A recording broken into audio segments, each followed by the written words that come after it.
this building where my studio is housed in has been actually co-designed by me, and which is what makes this building and my studio very special, because they learn to coexist and we co-designed them together.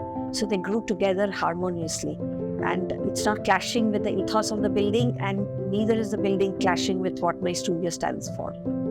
So as you enter my studio, you enter through glass doors, but the beauty of these glass doors is I've made long handles made with rough stone. So the stone itself, the solidity of the stone almost is contrasting to the fluidity of glass, so that they both contrast into it. You enter a small tiny reception, and the same stone has been used as a facade of the reception table. So the story continues.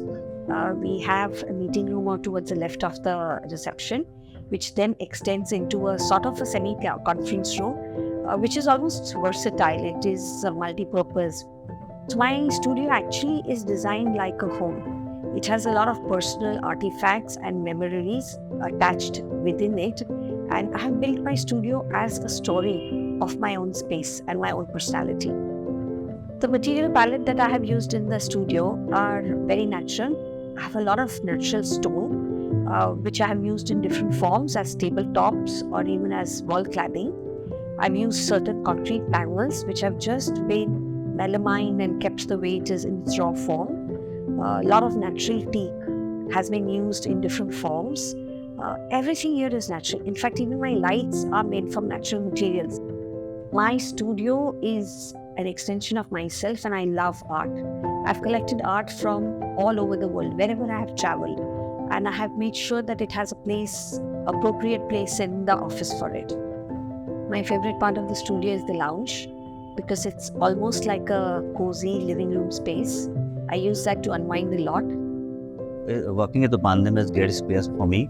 I'm working here for past 24 years. Whatever I am right now is just because of Bandhan I'm only. It teach me a lot. Whatever I learn, everything is because of Bandhan I'm only.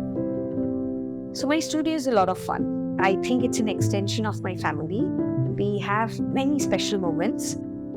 The experience working with ma'am has been incredible. She is known for being a taskmaster, and there's a lot that I have learned from her. I would think a bold design is doing something which is out of the ordinary and making it extraordinary. That you take a normal, mundane material and then you create magic with it. That I think is bold design. So I have always deeply believed that if you love your work and you're passionate about it, the best will come out. So you will never feel that you need to work in your life, because your passion is going to be your work and your work is going to be your passion.